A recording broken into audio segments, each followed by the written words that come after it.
नमस्कार। शहीदों की चिताओं पर लगेंगे हर बरस मेले, वतन पर मरने वालों का यही बाकी निशा होगा। हमारे साथ हैं सुप्रीम कोर्ट के एडवोकेट विजेंद्र कसाना जी, जो जानी मानी हस्ती हैं। आपका स्वागत है सर। सर, एक ज्वलंत सवाल खड़ा है इस देश में जी। जिन लोगों ने 1857 की क्रांति में अपना मान सम्मान स्वाभिमान घर जायदाद सब खो दिया, सड़क पे आ गए, उनकी जातियां उनके संस्कार गाली बन गए। लोग आज भी कहते हैं, जैसे हमारे गियार भाई उन्हें कंजर कहते हैं, शैसी को, जो शैसी कभी दुनिया पे राज करने वाली कौम को हरा रहे थे, अंग्रेजों को हरा के महाराजा रणजीत सिंह योद्धा रहे, हराने वाले योद्धा रहे, तो उसकी कौम आज इतनी डाउन चलेगी कि उन्हें अपमान महसूस कर रहे हैं। और जितने भी देश में डीएनडी जातियां हैं, उनमें अगर बड़े जनसंख्या के हिसाब से कह रहा हूं, वैसे तो कोई छोटा बड़ा नहीं होता, मानवता सब बराबर है, देश में सब बराबर है संविधान के अनुसार, लेकिन संख्या के आधार पर, पहचान के आधार पर अगर कोई बड़ी जाति है, बड़ा भाई है, तो गुर्जर समाज आज तक डीएनडी जातियों को न्याय तो क्या दिलाता, खुद ही नहीं समझ पाया है। क्या कहेंगे आप इसे, कैसे देखते हैं? देखिए, 1857 में गुर्जरों के साथ साथ जी जो कम्युनिटी आज डिनोटिफाइड में है, ये भी साथ थी।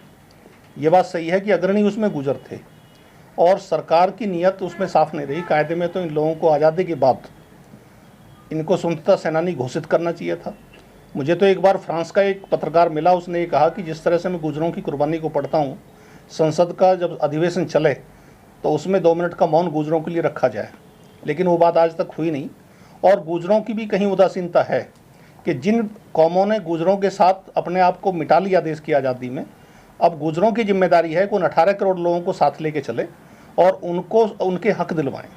2 कमीशन की रिपोर्ट आ चुकी हैं, लेकिन संसद में वो पड़ी हुई हैं और सरकारें उदासीन हैं। सरकार उस पर काम नहीं करना चाहती और जो जनता का रुख है वो भी अभी प्रॉपर काम नहीं कर रहा। उसमें जागरूकता बढ़े और गुर्जर उसको लीड करते हुए सारी कौमों को 18 करोड़ को साथ लेके उनके हक दिलवाएं। ये जो आयोग ने भी रिपोर्ट दी है इस पे, जी, उस रिपोर्ट को लागू कराने के लिए आप और आपका समाज क्या करेगा? देखिए, पिछले मंडल कमीशन में भी यही बात थी। बहुत दिन तक वो पड़ा रहा, 7-8 साल, लंबे टाइम तक, लेकिन जब जागरूकता आई और संसद में ये बातें आई और जनता का प्रेशर बना तो लागू हुई। तो समाज एक प्रेशर कायम कर सकता है और उस प्रेशर से कानून बदलते रहते हैं। बहुत बार कानून बदले हैं और ये कानून भी बदला जा सकता है। इससे कोई राष्ट्र का नुकसान नहीं होना, ना राष्ट्र की जीडीपी घटेगी। इसमें जिन लोगों ने कुर्बानी दी है उनको सम्मान मिलेगा, उनको हक मिलेगा और ये राष्ट्र की तरक्की में सहायक ही होगा। आप क्या कहना चाहेंगे? जो जातियां हैं, डीएनडी जातियां, उन्हें क्या कहना चाहेंगे? बतौर गुर्जर क्या संदेश देना चाहेंगे, क्या आश्वासन देना चाहेंगे? देखिए, गुर्जरों को इस पे मेहनत करना चाहिए। नहीं, मैं आपको कह रहा हूँ, आप बतौर गुर्जर क्या आश्वासन देंगे? नहीं, हम ये आश्वासन देंगे जो हमारी कम्युनिटीज हैं और जो हमारे साथ थे वो सब इस पे काम करें और संसद पे प्रेशर बनाएं और सरकारों को बाध्य करें कि ये लागू हो।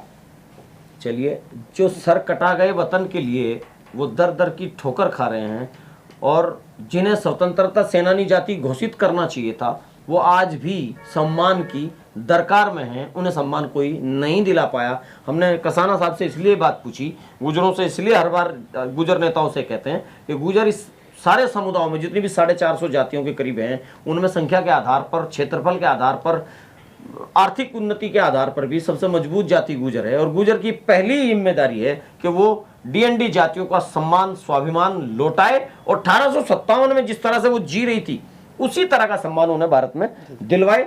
ऐसा हमें कसाना जी ने भी आश्वासन दिया और उन तमाम नेताओं से जिनसे हम बात कर रहे हैं वो सभी सम्मान को दिलवाने की बात कह रहे हैं। आपको ये वीडियो कैसी लगी, इस पर आप अपनी राय जरूर दें और अगर आपने हमारा चैनल अभी सब्सक्राइब नहीं किया तो उसे भी जरूर कर लें। धन्यवाद आपका बहुत।